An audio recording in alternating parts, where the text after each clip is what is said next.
Thinking Aloud. Conversations on the leading edge of knowledge and discovery with psychologist Jeffrey Mishlove.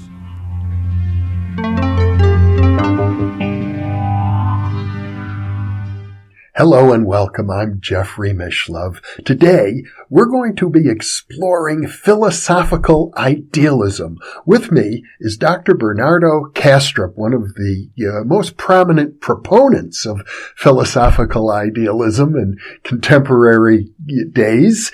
He is a computer scientist and is the author of many books, including Rationalist Spirituality, an exploration of the meaning of life and existence informed by logic and science.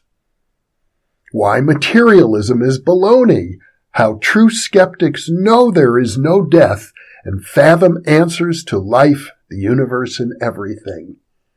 Dreamed up reality, diving into the mind to uncover the astonishing hidden tale of nature. Meaning in absurdity. What bizarre phenomena can tell us about the nature of reality? Brief Peeks Beyond. Critical essays on metaphysics, neuroscience, free will, skepticism, and culture. More Than Allegory on religious myth, truth, and belief. And, scheduled for publication in 2019, The Idea of the World. A multidisciplinary argument for the mental nature of reality. Dr. Kastrup lives in the Netherlands, so this will be a Skype interview, and I will switch over to the Skype video now. Welcome, Bernardo. It's a pleasure to be with you finally. I've been aware of your work now for some time, and I have to say you are making a big impact because you've been publishing many articles now in Scientific American, taking the argument for philosophical idealism right into the heart of the scientific community, and I know you're getting some pushback there. Oh, sure. That's part of the deal. I actually like it. I have a combative spirit, so I like to get some pushback and be able to react and to argue. I have a combative, hard-nosed personality, so this kind of a reaction makes my day. Well, it's great because I think what that interaction does is it's forcing you to refine your arguments and to become ever more precise and detailed in handling the various objections. But I think what we need to do to begin with is to define what exactly you mean by philosophical idealism, because as I look at the history of philosophy, I see there are many different shades and colors of idealism. Oh, yeah. First, we should define what we mean technically by idealism, because some people think that it's about ideals. Mm-hmm. An idealist life in which you follow ideals or whatever. That's ethical idealism. What we mean by metaphysical idealism, which is my position, is that the world is made of ideas. It should actually be called ideaism, but it doesn't sound very good. So idealism stuck. The idea here is that the world is fundamentally mental, that matter is a quality of experience, a certain modality of experience that we call perception, and that all there is mentality, even though not your personal mentality alone, not my personal mentality alone, but mentality at large, so to say. So that's the core of idealism. But there are many versions. There is what people call subjective idealism, which is the idea that the notion that the physical world out there is dependent upon my own mentation, that it arises as an interaction between myself as a mind, as a psyche, an individual psyche, and something that may be out there or maybe not, but that the world is relational to me. It's a product of my own mentation, and then your world is a product of your mentation, and so on. And an example of that would be Berkeley's idealism. There is also the so-called objective idealism, which is the idea that there is a world out there, independent of me, independent of you, but that world is also made of thoughts. It's also made of mentation as such. And the way that mentation appears to me, from my point of view, is what I call the physical world that surrounds me. Mm-hmm. And there is absolute idealism. There's all kinds of things, variations. But the fundamental notion behind all this is that mentality is all there is. Perhaps not our personal mentality alone. The earth goes beyond the horizon, so to say, but mentality nonetheless. Mm-hmm. Well, if we take that point of view, which you do, then it would seem to me that the implication is that the laws of physics that we know and are very well established at this point, many of them at least, those are actually laws of mind, laws of consciousness. That's right. So I take my position is both subjective and objective.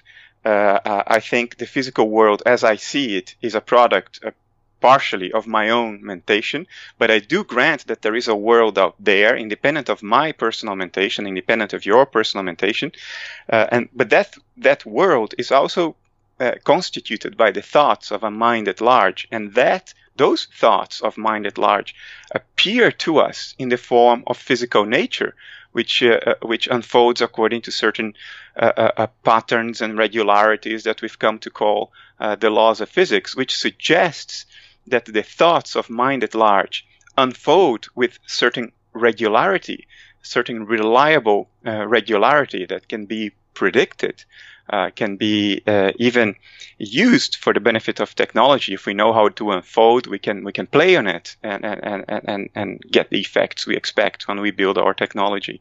I don't think that contradicts the intuition behind idealism at all. It only means that the thoughts of nature at large did not evolve in the context of a planetary ecosystem and thereby became very reactive, like our own thoughts and emotions, which are very reactive.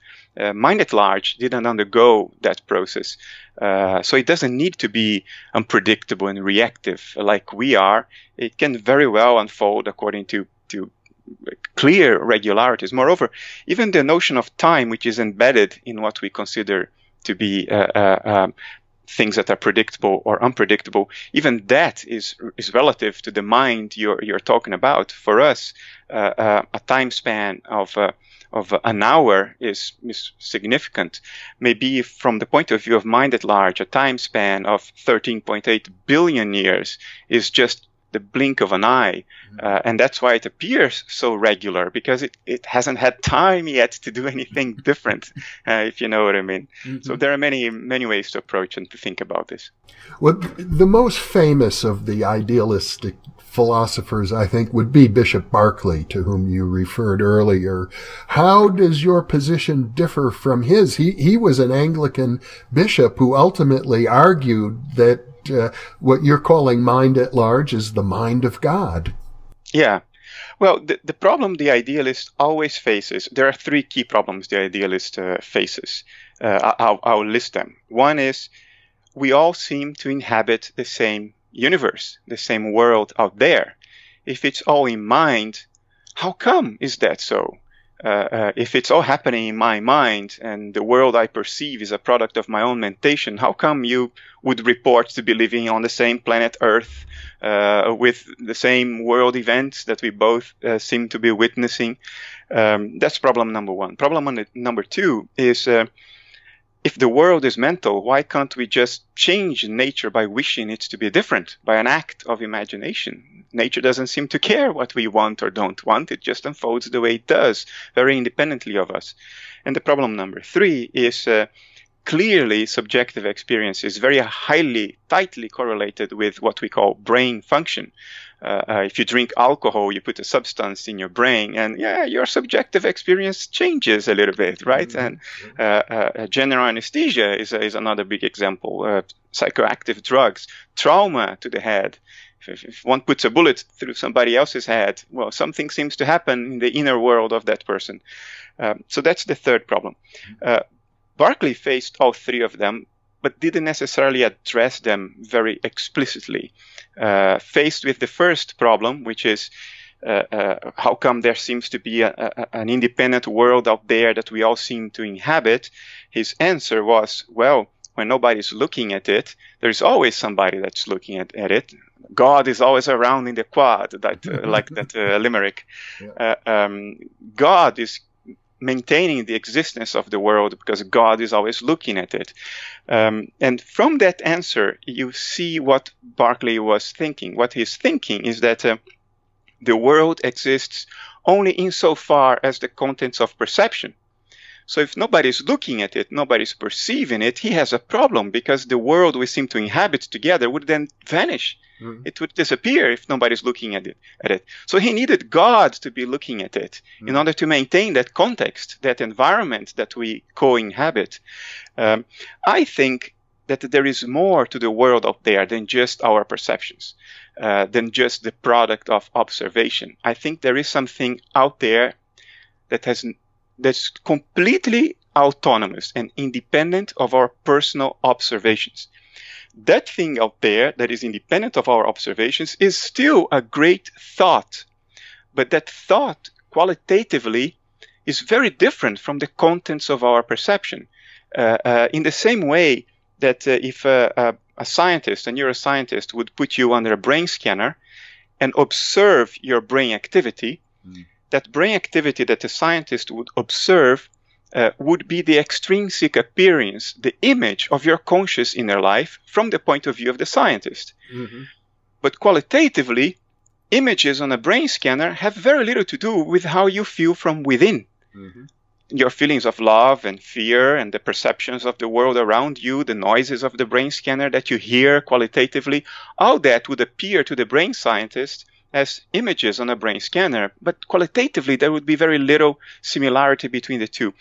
I think what we see when we look out to the universe is the, quote, brain scan of God's thoughts. But in the same way that what the scientist sees on the brain scanner has little to do with your inner life, the physical world we see has little to do qualitatively with how it feels like to be mind at large, to how it feels like to think what mind at large thinks. What we see is an extrinsic appearance, a projected image. But those thoughts that have little to do with the qualities of this image are really out there. They are really out there. They exist independently of being observed. And I think that's the key difference between what I put forward and what Berkeley puts forward. Mm-hmm. What I say, it has much more to do with Schopenhauer's metaphysics, which unfortunately is considered untenable by many today. I think it's an error. I'm going to publish a paper about this soon. But it has much more to do with Schopenhauer's objective idealism than Berkeley's subjective idealism. Well, now Schopenhauer, to my understanding, would fall into the tradition known as German idealism. That's correct. Yeah. Yeah, which Hegel. Hegel, Kant, Schelling. Correct. Fichte. Yeah. These philosophers, I think, took more of a softer stance towards idealism than Bishop Berkeley did. I don't want to sound too biased and partial. I think they took a more coherent stance. I think Berkeley's intuition was right on, but by considering the contents of perception themselves irreducible, he ran into trouble. So he needed to appeal to divinity, who could then perceive the world with the same qualities that we perceive in order to maintain the existence of a context that we inhabit. I think that was a problem for him. Schopenhauer went about it in a different way. He said, well, just like for a human being, there is something a human being looks like from an outside perspective. Like I look to you like what you see on your screen right now. But from within, it's qualitatively different. I have an inner life. From within, there is another angle to see what it is to be me. And Schopenhauer extrapolated that to the whole world and said, you know what? When I introspect, I find volitional states as the core of my being. You know, when I get behind what I think, what I perceive, and I go really to the depth of my being, what I find is the will, the will to live, a compulsion, a desire to live and achieve something. It's more or less blind. It's not self-reflective. It's not metacognitive, but it's some kind of raw volition, phenomenal states, mental states, conscious mental states below the reach of metacognition. And then he said, if that's the case for me, then I should understand the world based on what I know directly. And what I know directly is my will. So behind the world I perceive around me, there is also the will. So the essence of the world around us, behind the appearances, behind the representations, as he put it, the intuitive representations or the perceptual representations, is the will. There are volitional states behind all that. Mm-hmm. That's a step that Berkeley never made. He stopped at the representations as the absolute, as the irreducible thing, and he needed God to perceive the world in order to maintain the representations there. Schopenhauer doesn't need that. Schopenhauer says, well, the representation is just what the will outside me looks like to me. But if I were not looking at the world, there would still be the will. There would still be those volitional states. And I'm very much with Schopenhauer there. Well, it seems to suggest then that just as we have feelings and volitional states when we look inside of ourselves, that we think of these as subjective, but if if all of reality is mental, then our inner states are just as real as things we perceive. Absolutely, and you know, what drives us to live? What is it that drives us to act in the world, to achieve things, not only to survive but to carry out our projects, to attend to our passions? It's volitional states, very basic, raw, fundamental volitional states that drive us. And the same way that we seem to be going somewhere and trying to do something, if you look at the universe around us, it seems to be trying to go somewhere. It is a dynamic system. It is not static. It's moving. It's evolving. It's going somewhere. It seems to be trying something, as blindly as it may be doing so. It seems to be trying to go somewhere. It is not such a step of intuition to imagine that behind this, there may also be volitional states, not deliberate, not metacognitive, not thought through, not planned like we do. I think this level of meta-consciousness or conscious metacognition or self-reflection, whatever you want to call it, is a product of evolution by natural selection having led to us as organisms in the universe. I think the universe at large probably does not have that. There's every indication that it doesn't have that because it unfolds with such regularity. But the fact that it does unfold suggests that at the basis of it, behind the appearances, the thing in itself, as Kant called it, or the world in itself, as Schopenhauer would prefer to call it, since Schopenhauer denied separate things. Let's not get into that. That world in itself seems to be driven, it's not such a big step, by volitional states as well. Mm-hmm. Now, in one of your earlier books, Why Materialism is Baloney, you address directly what the problems are with materialism. There seem to be some irreconcilable contradictions that the materialist metaphysics, which is certainly in the Western world, I would say the dominant ethos of humanity, but it leads to certain paradoxes that it seems unable to get around. Yeah, it's don't even get me started on that, Jeff. Let's start from the most basic one. What does materialism basically say? Materialism says that, I have thoughts, I have conscious states, phenomenal states. There is something it is like to be me. But I deny that, and I say all there is some matter, that is outside and independent of consciousness. There is nothing it's like to be that matter. It's some essentially dead stuff. Mm-hmm. And specific arrangements of that dead stuff, when it comes together in a specific way, voila, it creates me. It creates my phenomenal states. It creates the qualities of my experiential inner life. In other words, everything I know, because all I know is qualities. Everything else is an abstraction. Yeah. How does that come about? Look at the steps in thinking that we've made here implicitly. We've said, I start from my conscious states, but then I say they are not fundamental. I can reduce them. I can explain them in terms of something else that is not consciousness. Well, that something else that's not consciousness is an abstraction of my consciousness. That's where it arises. Yeah. A 5-year-old kid does not have that abstraction. A 5-year-old kid lives in a world of pure qualities. All there is experience. There's nothing else for a 5-year-old kid. But afterwards, we created this abstraction. Well, there might be something out there that is not experiential. We call it matter. Mm-hmm. So that's an abstraction of consciousness. And then what do? We try to reduce consciousness to an abstraction of consciousness. I mean, this is never going to work. It's like trying to reduce the painter to the painting. But the painting requires the pre-existence of the painter even to be talked about. So we are like chasing our own tails at light speed, and we call this the hard problem of consciousness, and we hope that one day it will be solved. It will never be solved. It's an artifact of a faulty way of thinking. It's faulty logic. We will never bridge the gap between abstract quantitative properties like mass, charge, momentum, spin, geometric relationships between subatomic particles, mm-hmm. and what it feels like to bite into an apple, what it feels like to have a bellyache, what it feels like to fall in love or be disappointed, what it feels like to look at this screen right now. How can we bridge the gap from qualities, what it is like to a completely abstract quantitative property that you can't even visualize, because the moment you visualize it, it's already qualitative.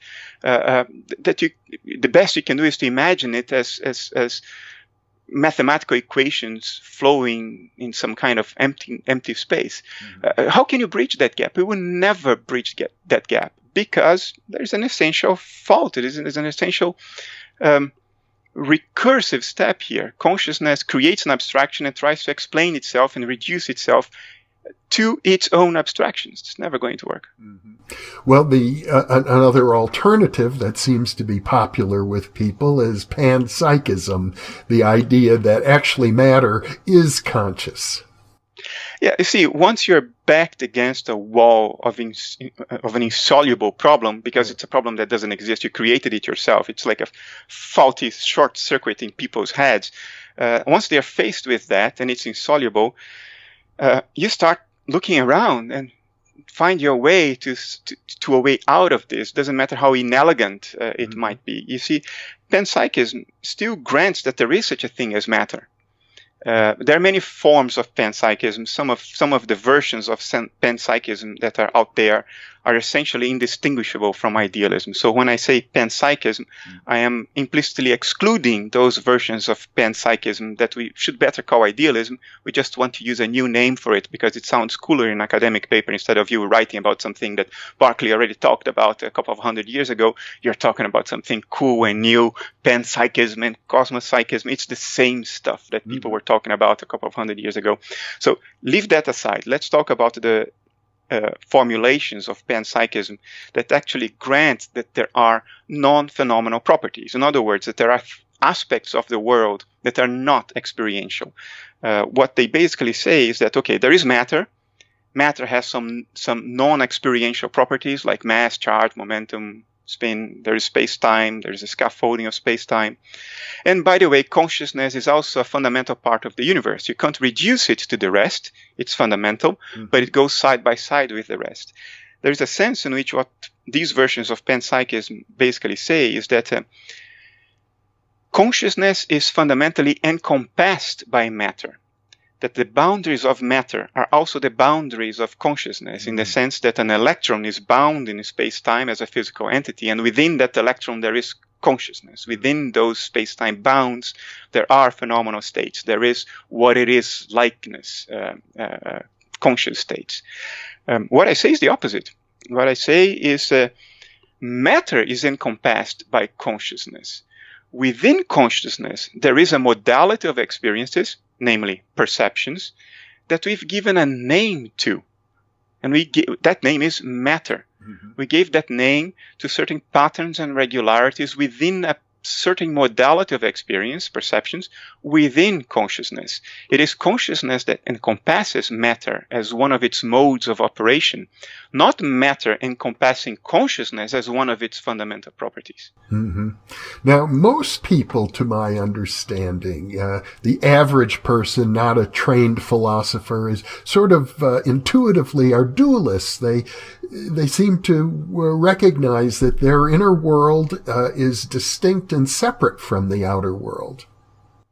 That's fair enough. There are certain dualities in the world that are undeniable.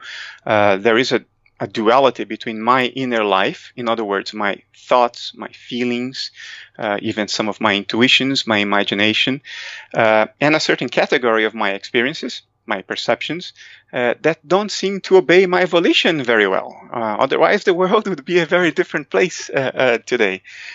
So there is a duality there. I try to explain this in terms of the psychological phenomenon that we call dissociation. My inner life is dissociated from the mentality that underlies the world around me, and that's why I have no direct volitional control over what happens in the world outside me, because I am dissociated from it. I would even go as far and say that what we call life, biological bodies, are the extrinsic appearance, the image of dissociative processes in mind at large. I am a dissociative process in mind at large. That's why I feel like an individual separate from the rest. You are another, and the way these dissociative processes look like from across their dissociative boundary is what we call life. So there is this duality inside and outside, enforced by dissociative boundaries, in my view. The essential duality behind the metaphysics of substance dualism is more specific. What it says is not only that there is a duality in general, but that there is an ontological duality, that there are two fundamental kinds of thing or kinds of substance, if you will. Even these names are inappropriate, but bear with me. One is mentality and the other one is matter. And both are irreducible to one another. You can't explain one in terms of another, but they somehow interact. They somehow talk to one another. They somehow cross-influence one another. And that's what leads to the world as it is. Well, there is nothing prima facie incoherent about this. What I would argue, but there are some problems with it. Interactionism has some problems, like, in the physical world, when there is an interaction that leads to a phenomenal change in the configuration of the world and the states of the world, energy seems to flow. And, well, where does that energy come from if mind is interacting with the body? There are some answers to this, but there's some difficulties there. Another difficulty is that, as far as we can ascertain on the basis of the scientific method, the physical world seems to be causally closed. We haven't found a single instance of a natural phenomenon that can't be explained in terms of certain physical dynamics. Whenever we manage to pin it down. Yeah. So there are answers to that as well, but it's another problem. But for me, the key problem, not a problem, but the key argument against this substance dualism, this fundamental ontological duality that people postulate, is that it is unnecessary. We do not need to postulate anything other than mind as a category to make sense of reality. Because for one, all we experience is mentality by definition. If it falls within the field of experience, it's mental, because experience is mental. All we need is to explain why we seem to inhabit the same world, why this world is not acquiescent to our direct volition, and why there seems to be this correlation between measurable brain activity and inner conscious life. I think we can explain all three on the basis of mentality alone. So I don't think we need to postulate something that is not mentality to make sense of everything. Well, one of the reasons I find idealism so attractive is, as a parapsychologist, I'm very well aware of 150 years of empirical data that mainstream science, for example, Scientific American being a representative, tries to sweep under the rug, pretend that this data doesn't exist, and, largely because of their metaphysical biases. There certainly are extreme metaphysical biases in the world. You named Scientific American, so let me put in a good word for Scientific American. Mm-hmm. They have published a lot of stuff from me. Yes, they have. Mm-hmm. And this stuff that they publish from me is not friendly at all to metaphysical materialism. On the contrary, it's very antagonistic. Mm-hmm. So there is at least some level of open-mindedness, at least by some people at Scientific American. I know some of my stuff in Scientific American has had to go up all the way through the editorial ladders to the very highest levels before being published. But that I see also as a positive, because it means even the top-level guys have seen it and said, okay, we published this. So good word for them. Doesn't mean, Jeff, that there aren't biases. Biases is part of being human, I think. We are biased by our culture. We are unable to make sense of the complexity of the world around us on our own and form an entirely personal judgment. We have to form networks of trust. And when you have the momentum of the entire culture and the specialists that seem to hold the banner of legitimacy behind that culture, saying that this is what makes more sense, it's very hard not to be biased about that. I know, because I once was biased about that, and it took quite some hard work to get out of that. That bias certainly affects philosophers. I mean, idealism. When I started doing this 8-9 years ago, I mean, idealism was so far out. Today, it's a very different story. It's such a short period of time, and it's already a different story. People talk openly about idealism now. There are academic conferences, or closed workshops at least, about idealism. I was in one of them last year. So it's changing. I think the same thing might happen with parapsychology. Not being in the field of parapsychology, whatever else I say from this point on is dubious, because it may reflect my own biases. But I think it doesn't help that a lot of people who proclaim themselves to be doing parapsychological work are not doing serious work. And I think that brings harm to everybody who is doing serious work. In philosophy, that's less of a problem, because it's all out there. Your argument is all out there. When you're doing experimental science, now there is an element of trust. Now, what are your protocols? What are you really divulging? It's more complex, I think. I personally, and I'll be very open and honest with you, I do think parapsychological phenomena happen. I tend to give more cachet to the simpler ones. Rupert Sheldrake talks about very simple parapsychological phenomena that he claims to happen all the time, like the sense of being stared at, or telepathy with your pets. I'll stick my neck out and I'll tell you, the sense of being stared at, I'm pretty sure it happens. I've been on both sides of that so frequently. I've had the personal examples of dreams that turn out to convey real information. There is one example in my life that was very dramatic about it. So I do believe these things happen. And nonetheless, I have a bias against parapsychology, which, I'm supposed to be friendly, well, and I am, because my philosophy opens the door for it, but yet, yeah. Well, you did publish a book in which you go into some detail about various UFO incidents and suggest that these are actually very powerful doorways through which we can look into the mind. That's true. That was my third book, Meaning and Absurdity. notice that I describe these events as psychological events. Yeah. But of course, as an idealist, for me, everything is a psychological event because there is only mind.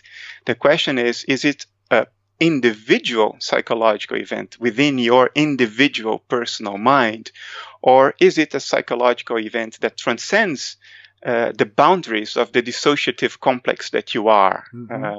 But it's always psychological. So from that perspective, that book it gives me some room for maneuver. I can be slightly ambiguous in that book. I can talk about all that without really, signing a contract saying it's all parapsychological. Yeah. But I do think parapsychological phenomena happen, and I think that because of personal experience. Yeah. Well, when we talk about individual consciousness, you use various metaphors, I think, to describe how an individual consciousness can exist within this larger mind at large that you refer to. You talk about it being folded in on itself or disassociated in different ways. To me, these are almost like poetic descriptions. We cannot, I don't think, arrive at a mechanistic description of how an individual consciousness forms within mind at large. But it does seem to me, as a parapsychologist, that the boundaries of individual consciousness are, I would call them leaky. They're not absolute. I think that's a great way to put that. The metaphor that comes closest to a mechanistic explanation would be dissociation. That's the one I use in my academic publications, in my papers, and in my latest book, which is a fairly academic book, the one I think you read recently. Yes. And it's the one that you can describe most directly and most objectively, because what is okay, the integrated nature of our psyche arises from cognitive associations, right? It's a thought that leads to an emotion, which evokes a memory, which leads to an action, and therefore certain perceptions. Each step in this chain is a cognitive association. There is some kind of implicit logic that leads from one experience to another. A memory to a thought to an emotion, and so on and so forth. And dissociation happens when these associative links somehow break and they form separate complexes in such a way that from within a certain complex you cannot access an experience that belongs to another complex, like a memory that belongs to another alter, which is the psychiatric language, because you don't have that cognitive bridge that associates one to the other. And a person suffering from dissociative identity disorder, we have multiple of these alters that have separate inner lives. And actually, neuroimaging has shown that these dissociative processes look like something under a brain scanner, which is nice. The study by Jolanda Schlumpf here in the Netherlands in 2014. And there was a study in Germany in 2015 that showed that there was this woman with multiple dissociative alters, and some of them claimed to be blind. And scientists hooked up this woman to an EEG. Was it an MEG? It was an EEG. And when a blind alter was in control, there was no brain activity in the visual cortex. And when a sighted alter reassumed control, then there was activity in the visual cortex, even though the woman had her eyes open all the time. So these dissociative processes do happen. They have been proven. So we can describe them in a more or less mathematical way through graph theory, these cognitive associations, and then model the dissociation as some edges disappearing in that graph.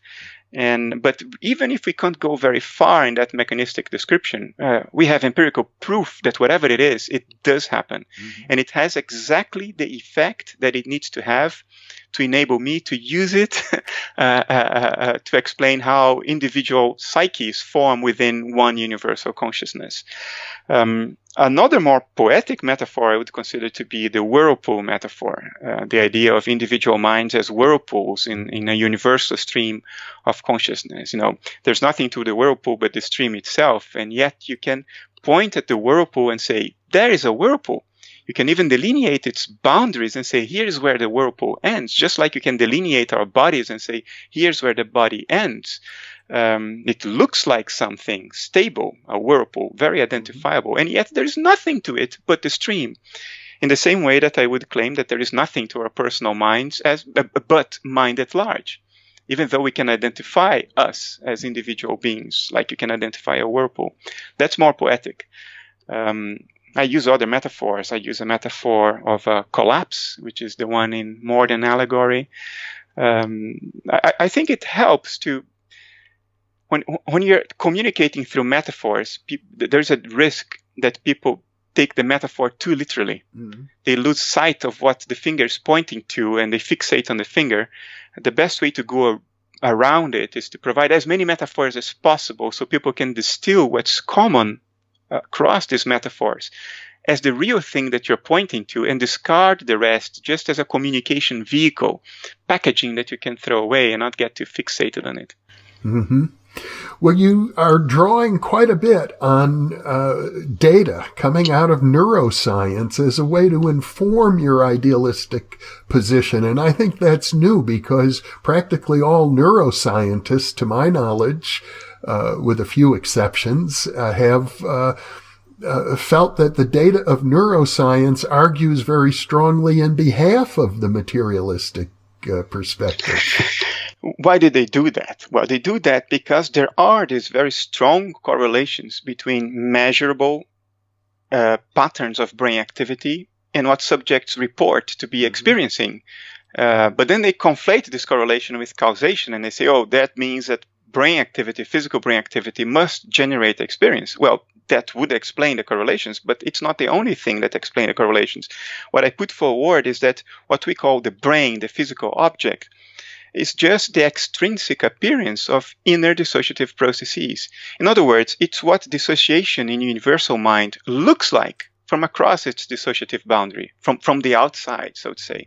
Now, if a brain and its activity is what my inner life looks like to you, of course it will correlate. It's the image of it. Mm-hmm. It's what it looks like from your perspective. It doesn't mean that matter is creating my experiences. It means that matter is the image of my experiences from your point of view. I mean, we don't say that visible flames create combustion. Visible flames is what the microscopic process of combustion, oxidation, looks like from outside. Mm-hmm. Lightning is what atmospheric electric discharge looks like. We don't say that lightning causes atmospheric electric discharge. It's just what it looks like. It's the extrinsic appearance of the process. I would say my brain activity is what my inner life looks like from your point of view, from the point of view of a neuroscientist. But neuroscientists don't have much of a philosophical imagination. They seize, all they can see when they realize that there are these correlations is this hypothesis of causation. If they were just a little bit more creative, just a little bit more philosophical imagination, they would see that there are many other possibilities here. Mm-hmm. Well, and the example that you just gave of disassociation of people with multiple personality disorder is really striking. The case of blindness is particularly interesting because there it does seem to be a very clear-cut example of something that is mental, controlling the activity of the neurons in the brain. At least there is a clear correlation there, right? One blind alter assuming control from a sighted alter and brain activity in the visual cortex vanishing. It's a very clear correlation. To me, it's not surprising at all. It's necessary because you see, if measurable brain activity is what inner life looks like, if in your inner life suddenly you're blind, then that should look like something. It should look like a lack of brain activity in the visual cortex, which is words we made up to describe that image. Visual cortex, brain activity. These are all words we made up to refer to components or patterns in that image. But that image is just what the inner life, the conscious inner life of the subject looks like, I would argue. Well, another point you make, which I think is a very strong one, is that when we look at the literature on near-death experience, where brain activity is either minimal or non-existent, people experience very powerful inner experiences, life-changing inner experiences. I think the strongest thing that we can say about this, because you see, there are lots of people who research NDEs, near-death experiences, and that's their focus. That's what they look at. And there is a whole lot of bunch of people now in the last few years that research psychedelics, and that's all they look like.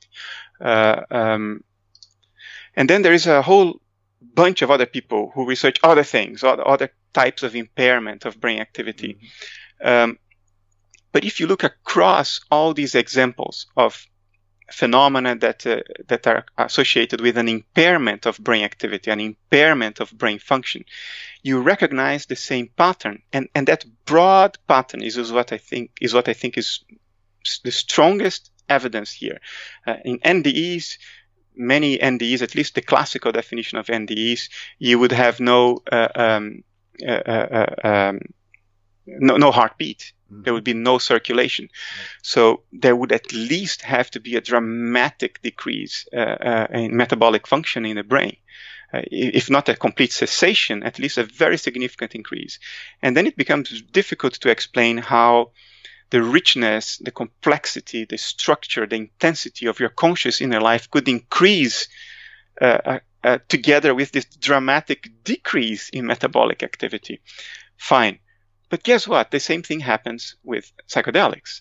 When you take psychedelics, it has been shown now by a number of studies that your brain activity reduces compared to the placebo baseline. But your inner life explodes in richness, in intensity. I mean, nobody who has never had a psychedelic experience, a full-blown psychedelic experience, can fathom, there are no words to explain how intense, I mean, even these words, intense, rich, I mean, it means nothing, can fathom what a change it is in your inner life. And it turns out that I'll list some examples now. I have a paper published on this, and also an essay on Scientific American on this. Many other examples of the same pattern at work. Pilots undergoing G-force training went through in large centrifuges, blood is forced out of their brain, and they pass out. They have memorable dreams. Well, why should you have memorable dreams when blood is drained out of your brain, right? Where does that metabolic energy come, that metabolic activity come from? Teenagers worldwide playing this dangerous choking game of partial strangulation because they get very high, intense, transpersonal experiences because there is less blood available to the brain. Or research done in 2013 in Brazil, I think, they studied spirit mediums that claimed to, they call it psychography, they claim to write down information coming from some kind of transcendent source. And they put these mediums under brain scanners with controls, placebo conditions, and so on. And turned out that during a trance, these mediums can write much more complex text. You can score text according to an objective measure of complexity. They could write down much more complex text than when not entranced. But their brain activity was shown to reduce in all the key areas of the brain that would be normally engaged in writing more complex text. The activity in all those areas was reduced. There was a study 2 years ago, Vietnam War veterans who had brain damage. They studied them, and they were much more liable to having spiritual experiences than people without brain damage. Or a study in Italy in 2010 published in Neuron. People were studied before and after surgery for the removal of brain tumors that always causes some collateral damage in surrounding tissue. They were scored for feelings of self-transcendence before and after surgery. And after surgery, self-transcendence increased significantly. So there is this consistent pattern associating impairment of brain function with certain types of impairment of brain function. Not all types, of course. Otherwise, it would be very easy to have a spiritual experience. Certain types of impairment of brain function consistently correlate with enriched inner life, and usually with a transcendence of the ordinary notion of self. In other words, you think of yourself you identify with a much larger subset of the universe, sometimes with the universe as a whole, than you do under normal conditions. NDEs are one example in this very broad pattern. It's not enough to shoot down NDEs to get away from what this pattern is telling us. You'd have to shoot down psychography, psychedelics, choking, G-lock, brain damage. Now go ahead and try that. Try to make sense of all that, this broad pattern based on a materialist perspective. From an idealist perspective, however, it makes a lot of sense. Most types of brain damage will just reduce the mental contents within the dissociative boundary. In other words, our inner life would become more poor. But certain types of brain function impairment would affect the dissociative mechanism itself, rendering the dissociative boundary more porous, as you alluded to. It would impair the dissociation itself, not only the contents of the dissociation. And what does it mean to impair dissociation? Well, it means that your conscious inner life gets enriched because it's less isolated. It can reach beyond its ordinary boundaries. Your sense of self goes beyond its ordinary contents, so to say. Well, and you've written quite extensively about the idea that we have the capacity to explore this mind at large. I think we do. I tried this myself some years ago. If we are indeed if we are indeed dissociative complexes in a universal consciousness, can we fool around with these dissociative mechanisms through techniques of introspection, psychoactive substances, meditation, ritual? I mean, these rituals in traditional cultures in which people are subject to extreme exertion, extreme physiological stress. What is that doing? It's putting stress on normal brain function. Maybe it's putting stress on the dissociative mechanisms themselves. So you go beyond the usual dissociative boundaries. I think it's possible. It's not, I don't want to go out and recommend doing this. I think it's tricky to do that. Potentially dangerous to do that. But certainly possible. And if it's done responsibly under good safety protocols, I think it's worthwhile pursuing, even as an area of scientific investigation. Mm-hmm.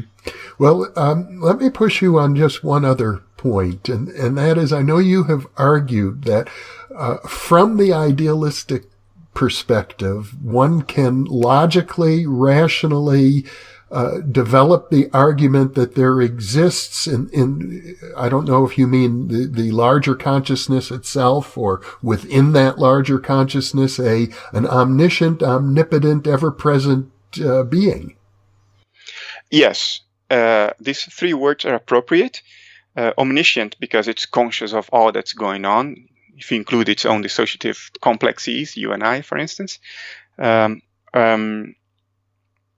Omnipotent in the sense that whatever happens in the universe happens as a consequence of its activity, but not in the sense that it can premeditate what it's going to do next, because I think premeditation is a higher mental function. It's a metacognitive function. What psychologists, maybe you should explain what forget about it. I mean, I know you know what I mean, but at least you've been very clear that these metacognitive functions are properties of human beings, not necessarily a property of mind at large. Correct, and that's what I think. I have my reasons to think that. We can go into that later if you want.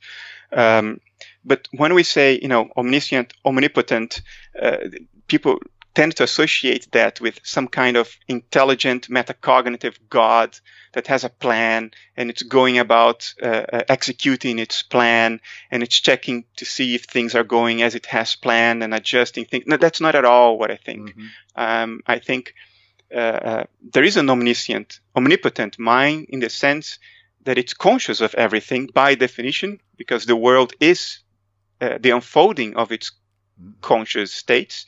And it's omnipotent because whatever happens by virtue of the fact that it's unfolding its conscious states. But in that sense alone, not in the sense of an entity that premeditates and is deliberate about what it's doing.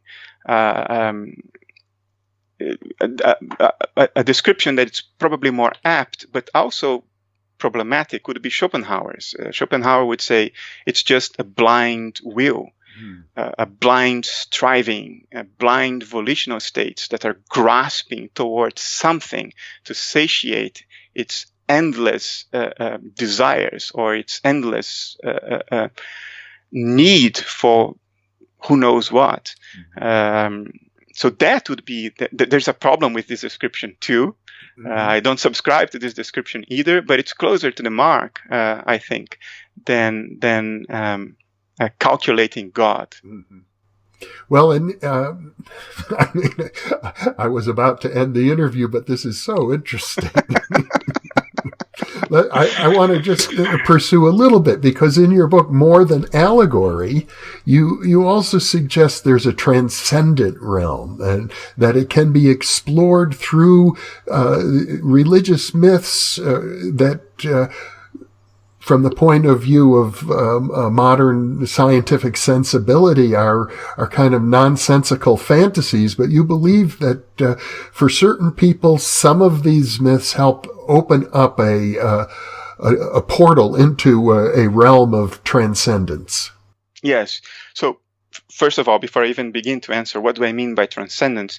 Transcendence or a transcendent realm is that which is beyond the reach of your ability to perceive or to introspect into metacognitively. It's mental, but it's beyond the boundaries of your ordinary personal mentality. And it may be accessible to you in the form of the inanimate universe out there, the stars and galaxies and all that. But what you really want is to know the mental inner life behind that. What is behind that image? What is behind that appearance? What it feels like to be the universe, the inanimate universe as a whole. That's the transcendent realm. It's the thoughts underlying the cosmos, so to say, which appear to you as the cosmos. But what is it behind it? What is the thing in itself? The cosmos in itself that appears to you as the contents of perception. That's the transcendent realm. That mentality is the transcendent realm. There is nothing in our models of nature that would suggest that the cognitive abilities of higher primates should have evolved enough for us to have a literal model, a literal description of what's going on. Why would we think that? Why would monkeys be able to have a literal one-to-one description and model of what's happening in nature? I mean, ants certainly don't, right? Earthworms don't. I don't think my cats have that model either. So why would I think that I can do that, right? Why would my metacognitive intellect, I'm using Schopenhauer's word now, my intellect, my reasoning, be able to come up with an accurate, correct, forget complete, an accurate and correct description of what's going on? It's ludicrous. It's preposterous to think that. It's completely arbitrary, at least. So I think the alternative, if we realize that literal explanations can only go so far, that we have no reason to believe that they will go much beyond a very modest limit, the alternative is, okay, if I can't literally describe what's going on, but I still have access to my deeper mind, the part of my mind and the universe's mind that are beyond my ability to introspect, that are beyond my ability to metacognize. That part knows. It's not making models. It's not an intellect, but it knows directly, because the universe is the image of its activity. Whatever is going on, it is a result of its activity. So there is a sense in which it knows. It doesn't know scientifically. It doesn't know literally, but it knows through direct apprehension, because it's the source from which the dynamics of everything are coming from. I think myths are, I don't want to use the word metaphor. Myths are symbols. that point to that direct apprehension, that direct acquaintance with what's going on, that is beyond models. It precedes models in a way. Oh, the word beyond is faulty. This direct acquaintance precedes models. You know, that part of mind knows directly. It can't tell itself what it is that it's going on. It cannot word it for itself. There is no metacognition there, but it senses it because it is the source of it. I think myths capture this inner intuition that primitive peoples, primitive, terrible word, preliterate peoples had, or maybe even literate peoples that were not still taken over by the current Western cultural narrative that basically implies that the intellect is the only psychic function that has any value and everything else is an error.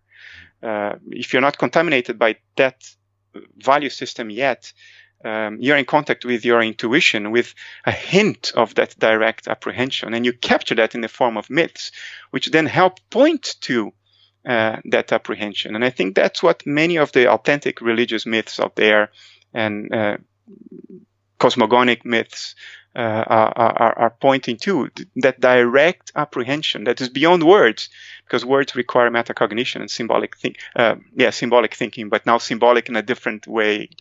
You know what I mean? I'm using the same word in different meanings here.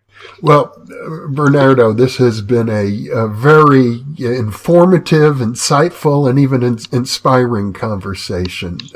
I'm very grateful to have had this time with you. And since you've written so much and have probed all of these topics deeply, I know we're just sort of scratching the surface of your own thoughts. So I hope we'll be able to continue the conversation in further interviews.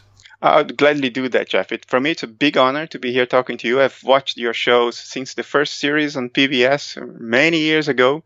For me, it's peculiar to be here talking to you myself. Well, thank you so much for being with me. Thanks a lot.